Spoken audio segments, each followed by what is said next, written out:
Thank you for listening to Depictions Media Radio.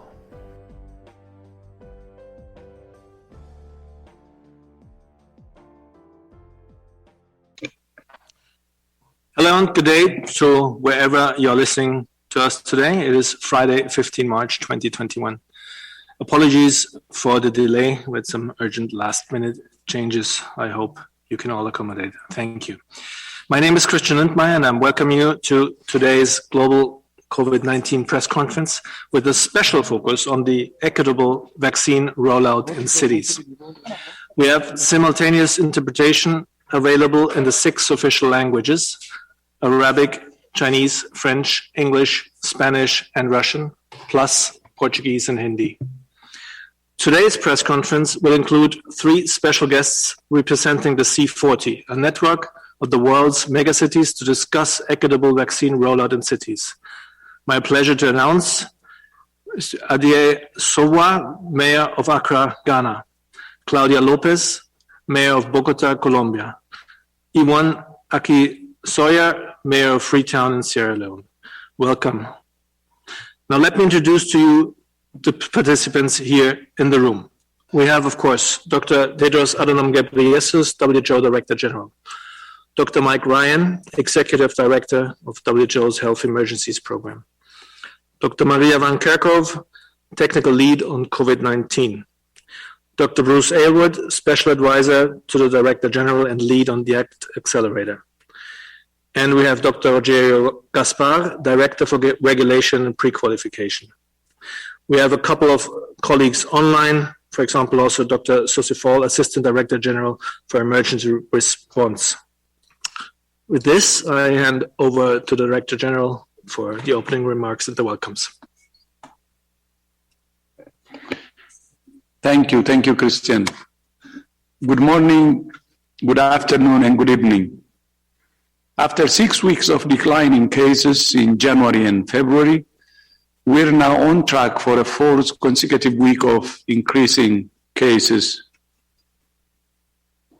For the moment, the number of deaths is still declining, but at a slower rate. Cases are increasing in most regions. These are worrying trends as we continue to see the impact of variants, opening up of societies, and inequitable vaccine rollout. As you know, WHO's Global Advisory Committee on Vaccine Safety met this week to review the data on blood clots and low platelets among some people who received the Oxford AstraZeneca vaccine. The committee has concluded that the available data do not suggest any overall increase in clotting conditions following administration of the Oxford AstraZeneca vaccine. As a result, the committee has recommended that the AstraZeneca vaccine's benefits outweigh its risks, with tremendous potential for preventing infections and deaths from COVID-19. The committee's full statement is available on WHO's website and has been sent to media. We understand that people may have had concerns about the safety of the Oxford AstraZeneca vaccine. The question with any pharmaceutical or vaccine is whether the risk of taking it is greater or less than the risk of the disease it's meant to prevent or treat. In this case, there is no question. COVID-19 is a deadly disease, and the Oxford AstraZeneca vaccine can prevent it. It's also important to remember that COVID-19 itself can cause blood clots and low platelets. We urge countries to continue using this important vaccine. The AstraZeneca vaccine is especially important because it accounts for more than 90% of the vaccines being distributed through COVAX. While I'm pleased that almost 150 countries have now started vaccinating, we still face serious barriers in ramping up production and distribution. This afternoon, I spoke to leaders from Eastern Caribbean states. Although most of their countries have succeeded in preventing large numbers of infections and deaths, their economies, which rely heavily on tourism, have been decimated. They had a clear message: we need vaccines and we need them now. Next week, I'm planning to speak with my sister, Dr. Ngozi, Director General of the World Trade Organization, to discuss how we can overcome the barriers we face to boost production. Vaccine equity is particularly important in cities, especially where people live in crowded conditions and the risks of transmission are high. Cities are places where health can either be nourished or destroyed. Yesterday, I had the honor of addressing the C40 network, which connects 97 of the world's biggest cities, representing more than 700 million people. Although its main focus is climate change and air pollution, the C40 cities recognize that vaccine equity is essential for controlling the pandemic and driving a healthy and green recovery. I would especially like to thank the Mayor of Los Angeles, Eric Garcetti, for signing WHO's declaration on vaccine equity in his capacity as chair of the C40 network. In response to the COVID-19, the WHO Healthy Cities Network has enabled cities to share experiences and lessons learned and to support the implementation of regional and national response plans and the WHO Strategic Preparedness and Response Plan. WHO is also part of the Bloomberg Partnership for Healthy Cities, which is offering cities support for vaccine preparedness and distribution. Today, we are honored to be joined by the mayors of 3 major cities. First, it's my honor to welcome His Excellency Mohammed R.J. Sowa, the mayor of Accra in Ghana, and the vice chair of the C40 network. Your Excellency, thank you so much for joining us today, and you have the floor.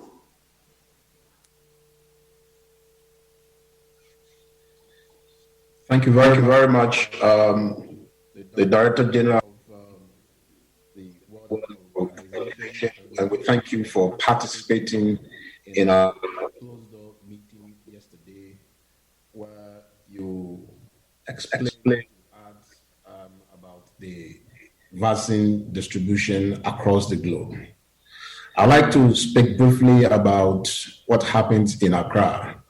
Ghana received 600 doses of vaccine on 24th of February, and by 2nd March, we started the distribution of the vaccines. We had a couple of eligible people to the vaccine, frontline security, health workers, executive legislature, and other people that took the vaccine. The vaccine is to be taken in 2 phases. First jab and second jab in 8 weeks. But it was important for us as political leadership also to show that in was safe. So the first person to take the vaccine was the president.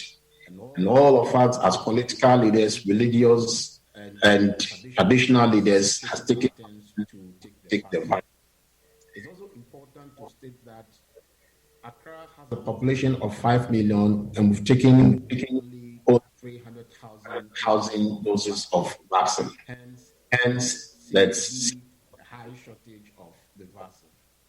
But the first phase is almost over, and some of the centers that we have already run out of vaccine. We are calling for fair and equitable distribution of the vaccine globally, so that we will always have the vaccine in all the areas. Because Accra has a transient population of about 2 million. Meanwhile, the vaccination has started in 2 regions, Accra and Kumasi. Meanwhile, as people also troop in Accra, 2 million people, they may be carrying the vaccine, they may be carrying the virus, and they have to take it back. And that's where our concern is. Our concern also is that this transient population that moves in and out could be the virus carriers, and they may be spreading it across the country. We are also working actively on the vaccine hesitancy among our population and through media, all of us as political, traditional, and religious leaders taking our turns to talk to our people. So it appears that the appetite for the vaccine has gone up high. It is informative and also to note that the pandemic could be dealt with comprehensively through equal access and proportional distribution of the vaccines. We are calling for equity, else our global efforts to reach herd immunity would elude us. We are recommending two things for us to consider. One, if we could prioritize the sharing of the surplus doses procured by rich countries, that will help us so that we get more of the vaccine. And the second recommendation also is that if we accelerate the technology transfers of vaccines for other manufacturing countries also to take up, so that we can have more of the vaccines, and then we will be able to reach herd immunity as quickly as possible.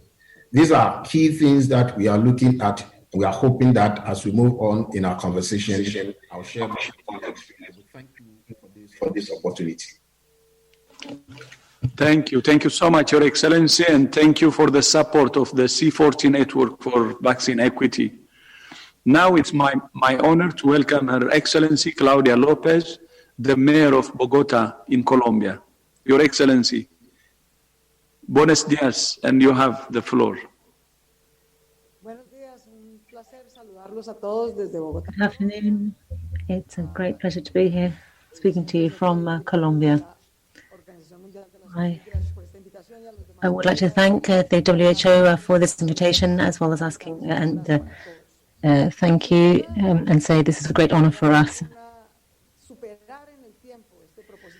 Now, we have a problem that we need to overcome right now, and that is the equitable and fair distribution of vaccines through the COVAX facility and through other vaccine mechanisms. This is of vital importance. We also need to increase the global production capacity. The vaccine achievements have been a miracle, and we have managed to do this within 1 year. We have managed to produce safe vaccines in 1 year to fight against COVID-19. Nonetheless, we see that right now there is a lack of global production capacity, so that there is greater access. And whilst we do not have that capacity, we will still have inequities in distribution. I think in the short and medium term, we should focus on the following proposals. First of all, we need to have more areas where we can produce vaccines. And this needs to be done with the pharmaceuticals, so that we can share the knowledge and increase our production capacity. And this has to be done with capital cities. But what we need to do is ensure that we have a purchase contract and transfer of technology in the short and medium term. This fill and finish kind of contract. And then in the long term, what we need is to ensure that different countries and cities have the knowledge, have the technology, so that they can produce different types of vaccines, not only COVID vaccines. We need technology transfer for this, so that we have the capacity to develop different kinds of vaccines as well. Colombia and Bogota was able to produce vaccines for different diseases up until 2001. But because because we did not have the sufficient investment in research and biotechnology, we lost that capacity. And we can see the impact of this loss of knowledge. And Bogota is the capital of Colombia. And we are proud that here in the city we have the best public and private universities. Bogota produces 25% of GDP for the whole country. It has a very strong scientific and academic community and public sector. And we have 4 pharmaceuticals. We have the Chinese vaccine, the Sputnik vaccine, AstraZeneca, and Johnson & Johnson. And we would like an agreement which includes fill and finish in the short term, producing the vaccine in the short and medium term, as well as technology transfer, so that we can produce new vaccines here in Bogota. And we would also like to ask the WHO to make this type of agreement possible. This type of agreement should be made possible with various different capitals across the world. Bogota is ready for this. We have the scientific capacity. We have the ability to create alliances across the public and private sphere. And we have the public and private financial resources to create these alliances. So we have the hub here in all of the Americas in terms of our geographical location, which would make logistics easier. But we need public investment in this. We have the public investment necessary, but if we need more investment, then we will invest more. But we believe that the WHO could help us reach this kind of agreement with these 4 pharmaceutical companies. That is not because we doubt the other pharmaceutical companies, but it is because these are the ones that are using the technology that we could adopt and adapt here in Colombia in the short and medium term to produce different types of vaccines, not only COVID vaccines. I think that is what we need to do in the short term. And the WHO needs to help us so that we can do this in other cities, because we can build alliances not just between countries, but between capital cities. And then we can have a greater public investment so that we can launch these initiatives. And this will then increase global production capacity, because that is how we're going to overcome the inequitable access of the vaccine across the world. I have another suggestion as well. Bogota and Colombia works with the Ministry of Health. We have a bioethical plan for vaccinations that we share. More than half of people who are infected with severe coronavirus are over the age of 60. And we look at the different age ranges ranging from 80 to 60 to under 40 to look at the risks. However, we will have to vaccinate more than 6 million people in order for us to reach herd immunity, but we do not have the same number of vaccines available. And with this rhythm, we will not reach our targets. We have a vaccination plan, but we need to have a universal mass vaccination plan which has no obstacles. And this is not just for bioethical reasons, which we agree with. We need to do this because there is a lack of vaccines. We do not have enough vaccinators either. So this is also another problem which is faced by our vaccination plan. So we do not have enough vaccines. But if we had enough vaccines, then I'm sure that the Ministry of Health would lift all sorts of barriers. But we do face the real risk of a third wave. And as the WHO has said, it is vital that before May, and I say this for Latin America, that we have vaccinated every everybody over the age of 60 and all healthcare professionals. So that means we need 2.6 million doses in the next couple of months. If we have not vaccinated those over 60 or healthcare professionals, then we will face a serious challenge, because this will have an impact on whether we are going to have another wave or not. We also need to ensure that children can go back to school, and we also need to go back to the economic recovery of our countries. Children need to go to school. They need to be in the classrooms.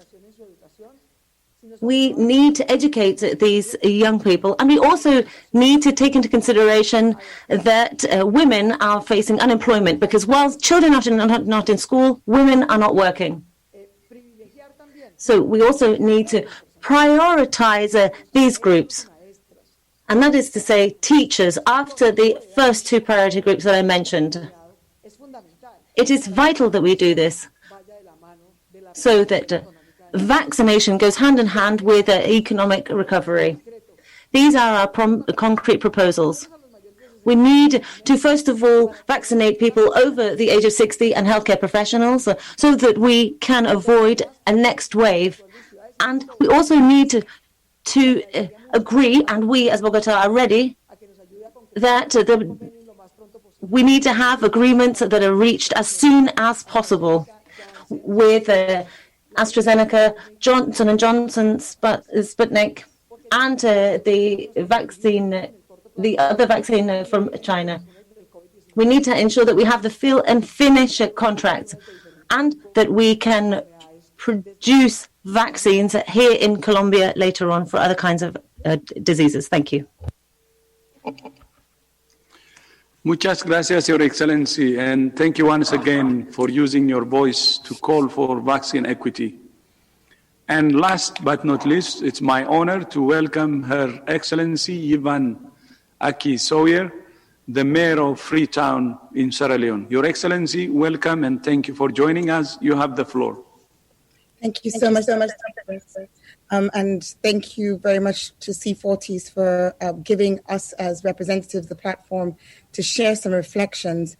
As was said, I'm the Mayor of Freetown, and here in Sierra Leone, the rollout began just this week on Monday. And we have currently 296,000 doses, which will need to be split into two, of course, because they're double doses. So that it just represents a very small percentage of the overall population. And although there are more vaccines expected in country, the challenge that has been expressed by my colleague mayors is one that we face as well in the city of Freetown. But it's also a challenge which we all know is facing the entire continent of Africa, where the orders for vaccines currently stand at about 38% of what is required. And as we met yesterday, and again, thank you, Dr. Shredders, for joining that closed-door meeting with C40 mayors, it's been really fascinating to hear the experiences from across the world, to hear the experiences of those who really, like Los Angeles, are able to talk about a mass vaccination rollout, in contrast to some of us where it's a rollout, but can you use the word mass in that context? And to have conversations around vaccine hesitancy, something which is really, really key, so that even where you have the vaccines, you still have challenges with having acceptance of the vaccines by members of the population. Different ideas are being shared by mayors, different experiences, and we are learning from each other how to overcome that hesitancy. But perhaps what I'd like to focus on most is this question of inequity and what will be the long-term impact in respect of the ability for us as cities and, of course, as countries also to ensure that this green and just recovery that everyone's been talking about actually happens. Green is an element which will require financing. Just is an element which requires equity. What we don't want to see, and I was very interested in what Dr. Chedros said about his meeting just now with the Caribbean islands, island leaders. What we don't want to see is greater inequality being driven by the inequality of a vaccine rollout. And this is really a possibility. A country like ours and a city like mine has not seen the devastation in numbers from a health perspective that other cities have experienced around the world. To date, we've had 2,222 cases, confirmed cases in Freetown. Of course, we know the testing could have been more and therefore the numbers could have been more. But that notwithstanding, we're still talking about 2,000 plus cases and 80 deaths. You'd almost think that COVID had passed us by, but it hasn't, because the economic impact has been significant. And what we faced and what other countries and cities in emerging economies that don't have the access to the vaccine in the same way as countries who are ordering 5 times what they require, 3 times what they require, and holding on to these. What we face is economic exclusion and greater inequality. We face a risk of being in a situation where vaccine proof, vaccine passes are needed for travel. That could have an impact on, certainly will have an impact on tourism, because if you have a vaccine pass, you're not going to come as a tourist to a country where there's very low levels of vaccination. And similarly, when it comes to value chains, this is again an area where we could see our countries being excluded.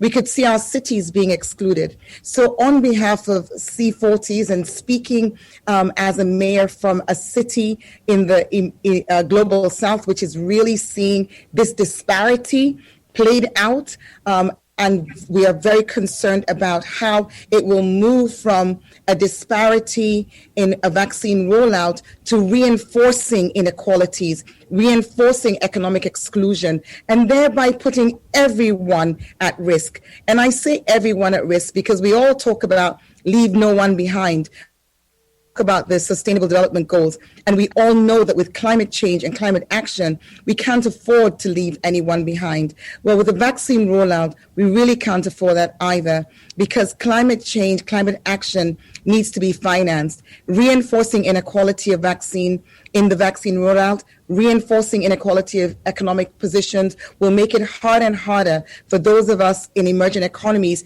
to be able to pay for the really desperate climate action that we need to put in place, whether it's from adaptation or mitigation angles. And this will have an impact on everyone. So in closing, I'd just like to say again, we're so grateful that the COVAX is seeking to have an equitable distribution of the vaccine. Want to reiterate the importance of this happening, because if we don't, then we will not overcome this outbreak, this pandemic. It will just continue to move around the globe.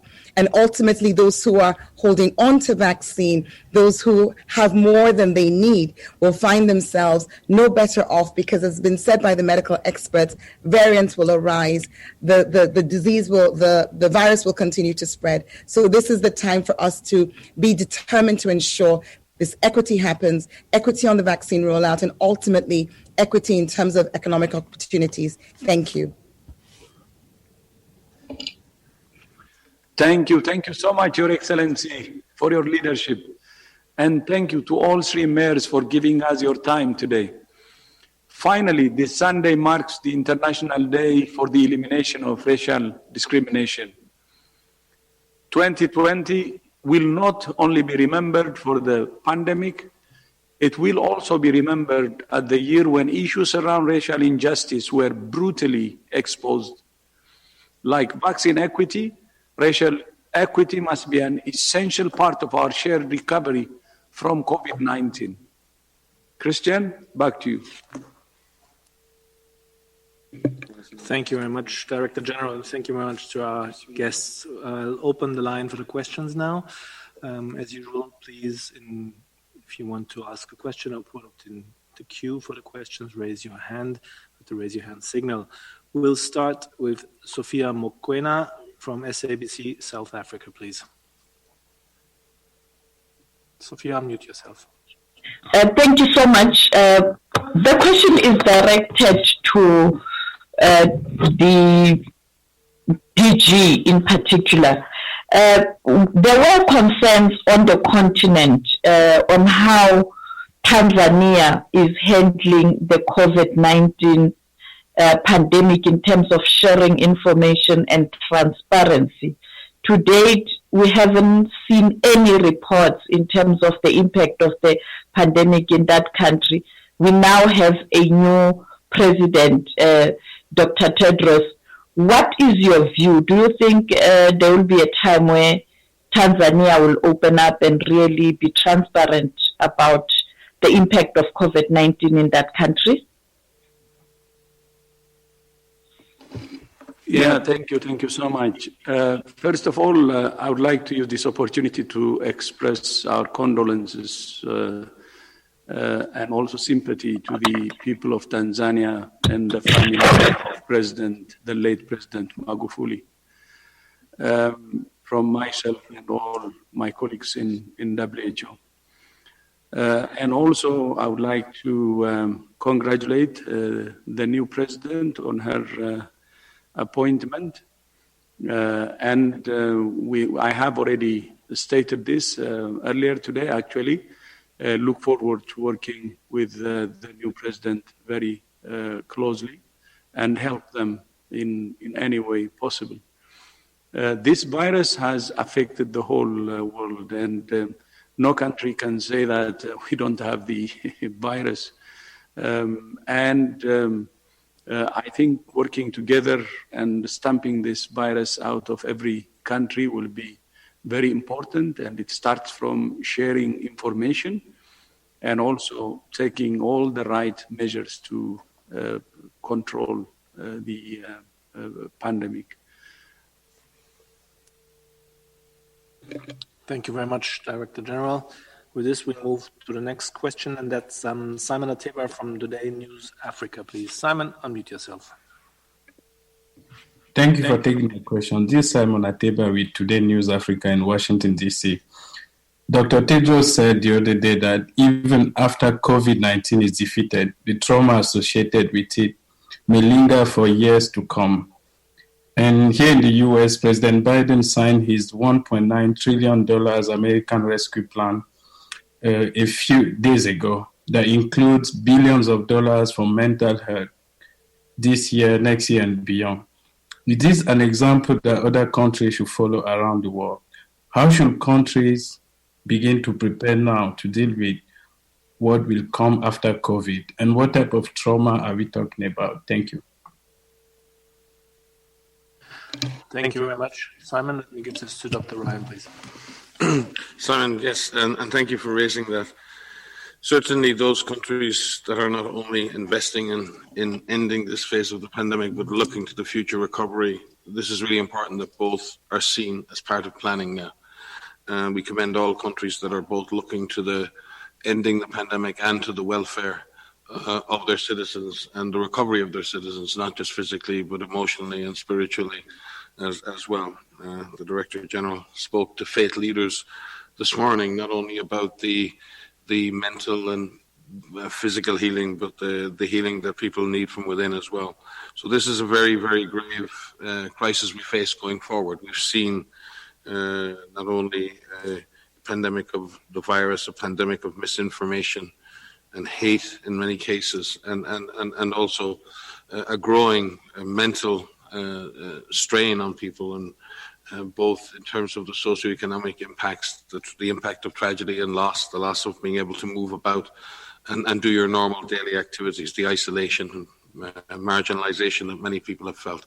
So in order for countries to recover, there's going to have to be a plan for that. Health services need to come back online. Mental health services need to be invested in. They were massively underinvested in before this pandemic. They were already the Cinderella science of health, and I think we need to recognise that mental health is a major part of our capacity to recover from this pandemic. So yes, we need to plan for that recovery, not just economically, but as communities, as society. The Director General has said many times, we cannot leave anyone behind. We're doing that already. through the way in which vaccines are being distributed. We're seeing lots and lots and lots of people being left behind. And as Yvonne said, and greetings, Yvonne, I think we last worked together in the front lines of Ebola response in 2014 and 15 in Freetown. There's a second inequity brewing, because there's not only the inequitous situation with relation to vaccine distribution, but if then the distribution of vaccine results in people not being able to move, or people being restricted in their social and economic activity, not because of a choice to take a vaccine or not, but by not having simple access to that vaccine, that will introduce further inequity, both between countries and for individuals within countries. So I do think we need to look now towards a plan that gets us beyond the pandemic as a major public health problem, and recognise that there's a lot more to heal than just bodies. If I could just come in very briefly and just mention that WHO with partners have issued a lot of different types of advice and guidance on how to deal with coping with this pandemic of people of all ages, whether they're children, and releasing a book to talk about how children are coping with the uncertainties of what's happening right now, with schools being closed, of maybe losing a parent or a grandparent to this disease, all the way through up through older ages. And so under the leadership of Devorah Castell and others at WHO, and again with partners around the world, looking at how we are coping with the stress during the pandemic, mental health and psychosocial considerations during the outbreak itself and beyond, looking at the impact on mental, neurologic, and substance use during the pandemic. There's a whole series of guidance materials that WHO has issued to help support with this and think now, how do we help people now? Because all of us have been impacted by this pandemic. All of us have been either impacted directly by losing a loved one, or the uncertainties of losing jobs, not going to school, and just really not understanding how much longer we're going to have to deal with this.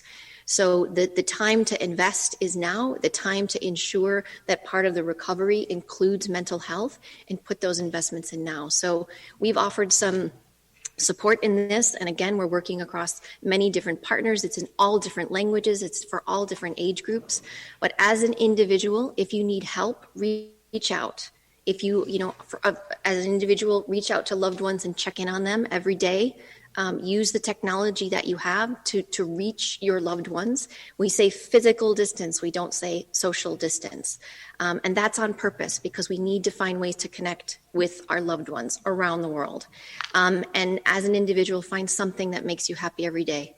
Whatever that may be, find some joy in every day, and take some time for yourself. It's okay not to be okay right now, but reach out for some help. And those of you, contact your loved ones and make sure that they're okay. Thank you very much. And I would like to ask Yvonne Akisoya, maybe the mayor of Freetown, if she wants to add here. Thanks.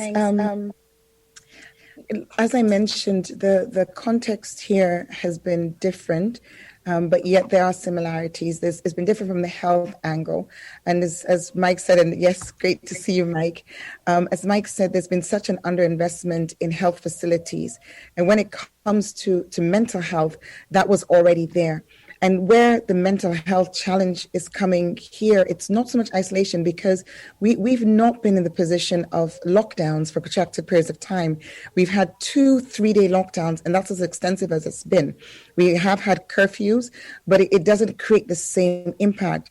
But there is still a huge pressure which comes from the economic toll. So the idea that we need to be investing in mental health and mental care comes back to the point that I made earlier.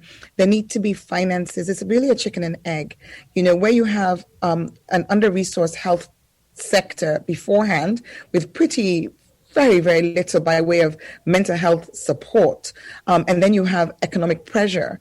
We must get ourselves to a position where the economies can grow, where our economy can grow, so that you can really talk about investing in healthcare and mental health. Otherwise, we're not really going to move from here. Thank you. I would like to add, I'm glad the mayor raised the economic side of it. We had a meeting today with the leaders of many Caribbean countries. And I remember the presentation or the statement from the Prime Minister of Antigua and Barbuda, His Excellency Prime Minister Brown. He said his country actually lost 18% of its GDP just last year alone, and they expect the same impact this year. So as the mayor said, the economic impact on countries actually have a ripple effect on other social issues or health issues, including mental health. So the economic recovery will be very important. As she had said, it will be a chicken and egg. When people cannot have job opportunities, cannot have employment, cannot have some way to sustain themselves, then even having a mental health program in the package may not help. So some countries will be able to allocate funding to recover in a comprehensive way, addressing the health issues, the economic issues, and so on. But many countries will have difficulty in recovery because they don't have the resources or the economic capacity, or they will not be able to allocate money to their economic sector to recover. So that's why the involvement of the international financing institutions will be very, very important.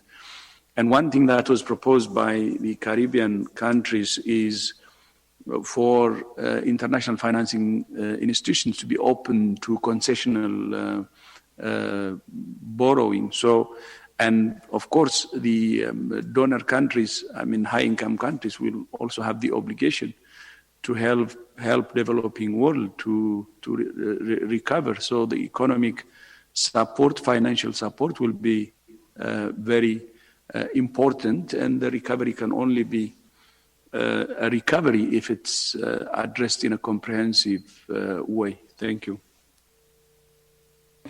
Thank you very much, all. I believe we have one question for the mayor of Bogota, and I'll call on Alejandro Villano from the online magazine mewisconsin.com. Alejandro, if you're there, please unmute yourself.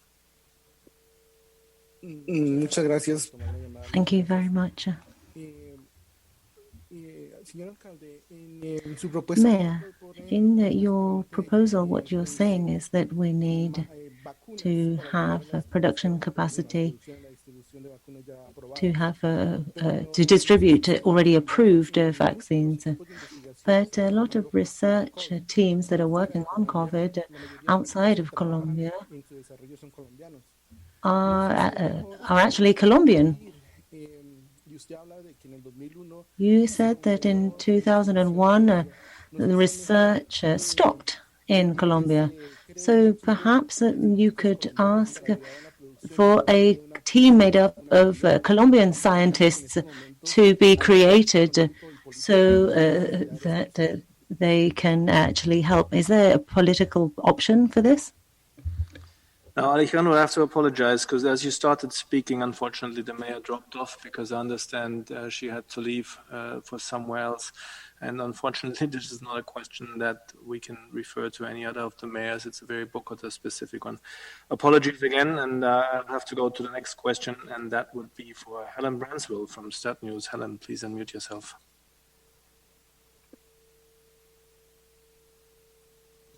Thank you very much for taking my question.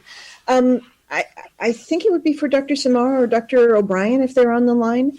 Much of the world's population may end up being vaccinated with the vaccines that have been produced by Chinese manufacturers or Russian manufacturers. Have any of those vaccines been submitted for EUL listing to WHO? If not, is WHO encouraging them to put, dossiers in and getting any kind of indication of whether they will be coming? Thank you. Thank you, Helen. I'll ask Dr. Rogerio Gaspar, Director for Regulation and Pre-Qualification here in the room, to take this. Thank you very much for the question. So answering directly to the two cases that were referred on the so-called Chinese vaccines, so Sinopharm and Sinovac, they have been submitted through the EUL mechanism through the WHO. They are currently under assessment. As it was referred in previous meetings, WHO conducted site inspections since January on the manufacturing sites in China, with all the difficulties going through the quarantines as it was reported at that moment in time. We are in the middle of the evaluation with a list of questions that were put to both companies to solve some of the issues detected during the GMP inspections. Those issues are being solved, so it's assessment ongoing, and we hope to conclude the process at some point during the month of April. Concerning the Gamaleya Institute product, there have been a number of discussions with the Gamaleya Institute and the company representing it. And currently the status is that the complete documentation for the EUL has not yet been submitted. But in the meanwhile, our pre-qualification team has been looking at different parts and components of the data that was submitted. But I have to refer that the complete set of data has not yet been submitted to WHO. Thank you. Dr. Bruce Elwood, please. Hi, Helen, and thanks for the question. As I think we've mentioned on previous occasion, WHO encourages all manufacturers of COVID-19 vaccines that may prove efficacious and safe in the battle against COVID to be submitted for consideration for emergency use listing. So while Rogerio referred to three specific products, in fact, we encourage all manufacturers, and we've even put in place a special process that Rogerio's team actually put in place and called for expressions of interest so that we could do rolling submissions as early as possible, as early as data become available, because our goal is to ensure that every safe, efficacious, quality assured product can be assessed and made available to the world's population as rapidly as possible. So Helen, extremely important question that you raised, because we're seeing everywhere. We heard from the mayors just now, from Yvonne, the others, about the tremendous demand for these vaccines. So we're trying to look at every single product as rapidly as possible. And I would go back again, reiterate the plea the Director General has made to manufacturers since last year to engage with that process, submit those products as rapidly as possible and the data so that we can ensure that they're fully assessed as rapidly as possible. So thanks again, super important question, especially in this time where there simply is not enough vaccine to meet the demands and needs of the world. Thank you very much, both. With this, we move to Corinne Gretler from Bloomberg. Corinne, please unmute yourself. Hi. Thanks for taking my question. It's just a super quick one on the timing of the publication of the Origin study report. Is that still slated to be published next week, as far as you know, or is it looking maybe more likely to be the following week?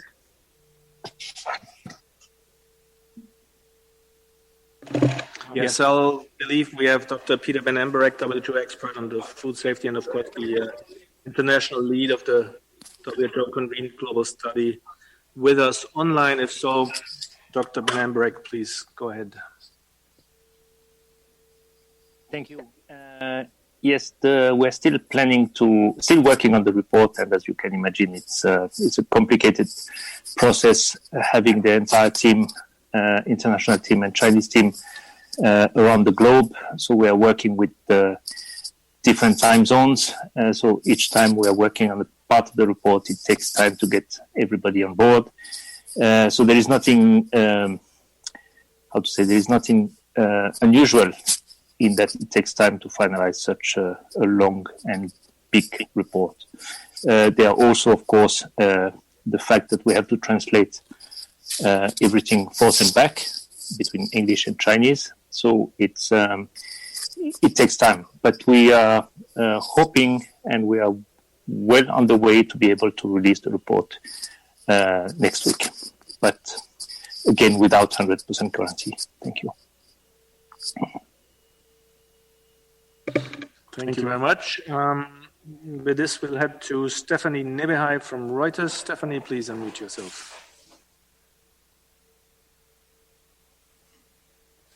Actually, that was my question also regarding the timing of the report, whether you thought it would still be issued in March, because my understanding is it's, there's been a lot of back and forth, and that the timing has been delayed again.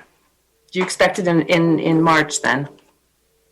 I think that was just answered. Dr. Ben Emberg said most likely next week without 100% guarantee, and that would just work with the timeline. So thank you, and I'll go for the next question. That's John Saracostas from The Lancet. John, please go ahead.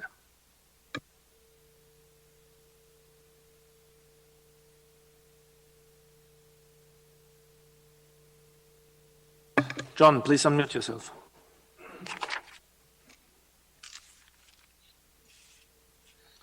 I don't hear from John Saracostas. We'll move to the next person. That's Nina Larson from the AFP. Nina, please unmute yourself. Yes, hi, can you hear me? Very well. Okay, thank you. Thanks for taking my question. Following the recommendations from the EMA and also now the WHO, a number of countries have now said they'll resume vaccination with the AstraZeneca vaccine. But I'm wondering how concerned you are that confidence in this vaccine in Europe and beyond may have been undermined by these on-off decisions that countries have made. If you could say something about that. Thank you. Thank you very much. Dr. Brusella, please. Thank you very much for the question. Anytime you roll out a vaccine like this to millions and millions of people, there are going to be coincidental and other events that are going to happen in parallel with its rollout. And this has been the case with almost all products. And what the populations are generally looking for is that these get properly assessed, properly evaluated, so that their confidence can be assured. And in fact, I would think it's interesting. I spoke to a number of people, as you can imagine, about this issue, a number of people from the general population, more general population, meaning not us working in the response. And their general sense was, great, this thing, they actually had a greater confidence in the product because it had gone through such scrutiny over the last week, in particular through the EMA processes, through WHO's processes as well. And again, as we've said from the very, very beginning, we would continue to look at any signal whatsoever to evaluate these products. So of course, there's going to be concerns that populations will have. But I think that the speed with which countries have taken on board the findings and then rapidly reinstituted the vaccination hopefully will help to assure populations that indeed these they should go forward with the vaccination. It's a great vaccine. It's one of the most important products in the rollout of these vaccines globally. So yes, always a risk that there will be a hit, but generally what people are really looking for are these things being properly assessed, properly evaluated, and that's really been the case with this vaccine. So hopefully populations globally are going to have even greater confidence that these vaccines are being properly scrutinized. I don't know, Rogerio or Mike, if you have anything you'd add? Yeah, probably not going through the details of the data and referring everybody to the declarations on the websites of the European Medicines Agency and also WHO since this afternoon after the GAC subcommittee met today.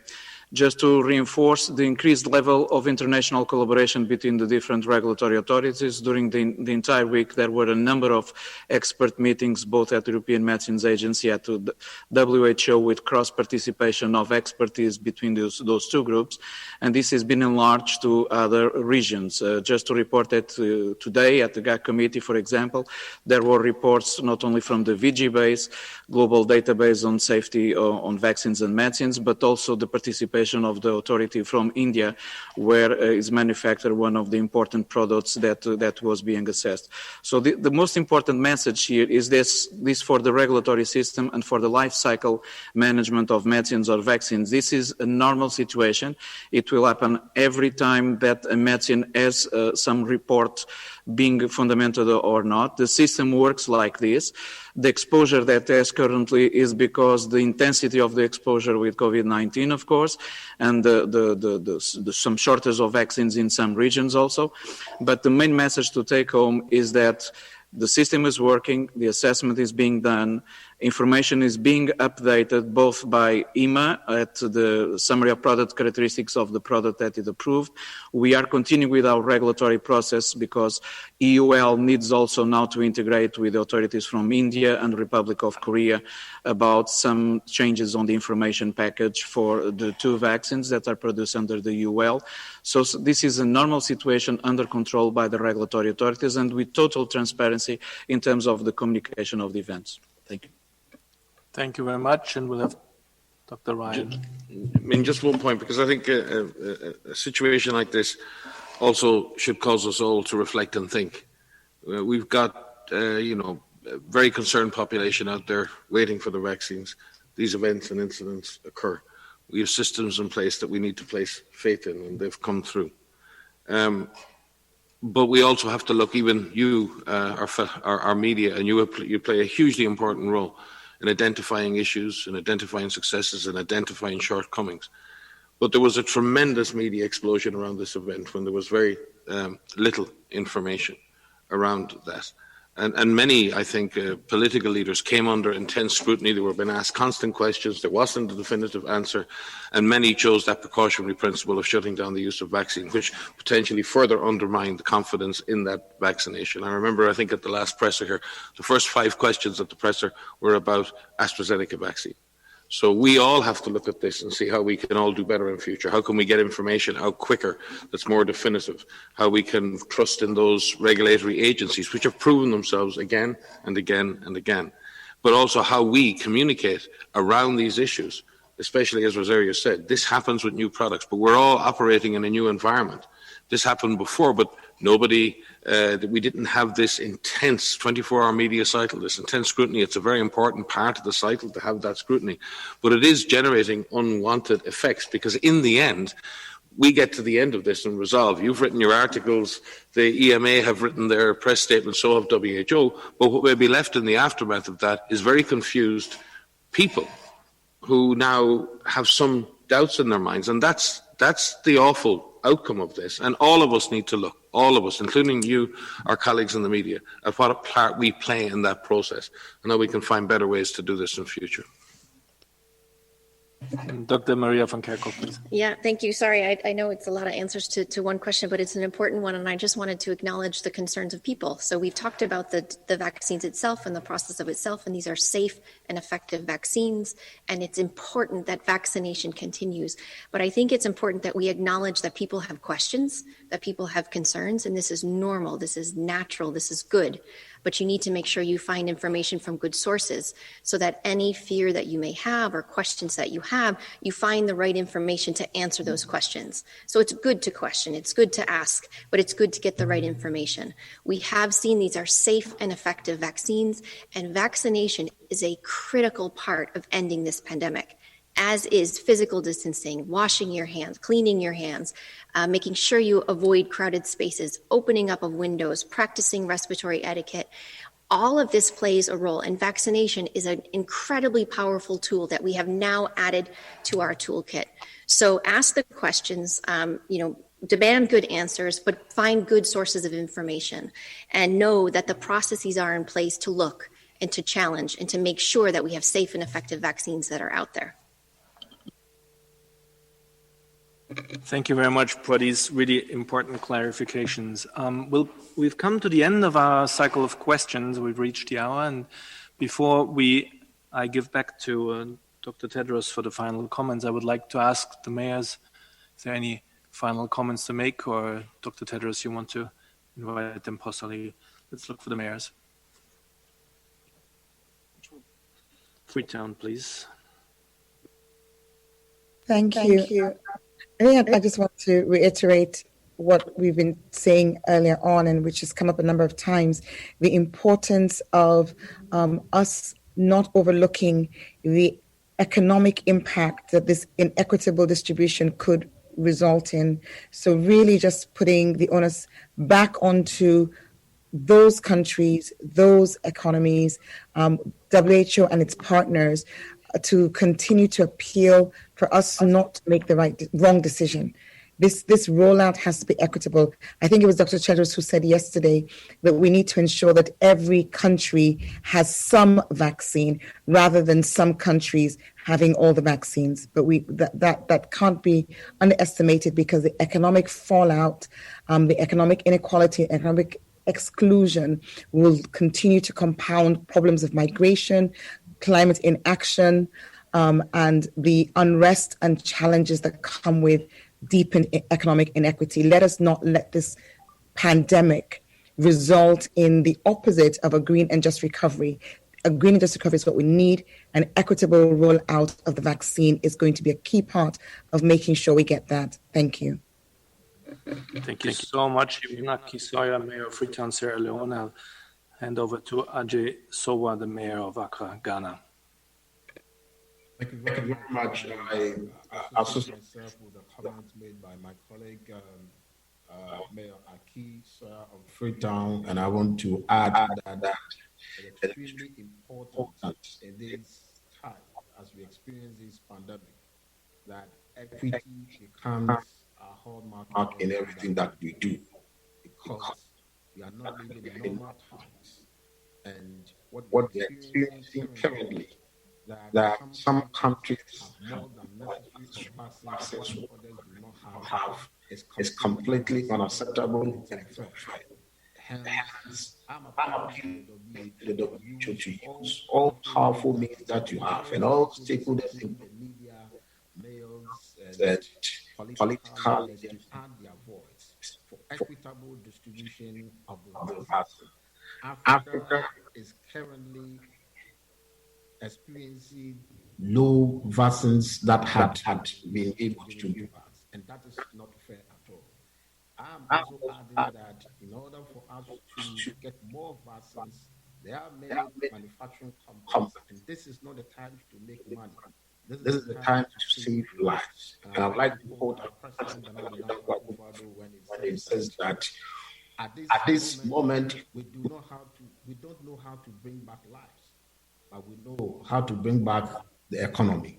Hence, every effort that we have made to be able to save lives should be done. I want to add my voice to the fact that we need to accelerate the transfer of technology so that other manufacturing companies that are in part of the world, including Ghana, to be given opportunity to manufacture the vaccine for us in our various countries, so that we can have more and vaccine more people. We can reach herd immunity at the earliest possible, and we can go back to our normal life. I want to say that at this moment, the companies that had the vaccines, if there's an opportunity to compensate them, we should do so, but we shouldn't be focusing on how to make money out of the vaccine at the moment. And I hope that your meeting with the WTO next week should be more fruitful. South Africa and India made the effort. It was not successful, but we should keep pushing. I hope that it will be successful. Thank you. Thank you very much, Mayor Sowa. And as I mentioned before, Mayor Lopez from Bogota is unfortunately not with us online anymore. So before I hand back to the Director General for the final remarks, let me remind everyone that the sound records from today's press briefing and this statement will be issued right after this briefing, and the whole briefing will be online. The transcript will be online as of tomorrow. Director General, please. Thank you, Christian. So I would like to borrow from what Mayor Sowa said, keep pushing. So we will keep pushing. And I fully concur with what you said, Mayor Sowa and Mayor Aki Sower. I fully concur with what you said. So I think that would be enough instead of adding more. You have said all the things that should be said, and thank you so much. And I would like to thank all mayors, Mayor Sowa, Mayor Aki Sower, and Mayor Lopez, for joining us today, and look forward to continue to working with you, not only on vaccine equity, but on healthy cities, climate change, air pollution, and the other agenda that we have together. And thank you also to the media who joined us today, and all colleagues in the presser and our interpreters. Bon weekend. Thank you so much.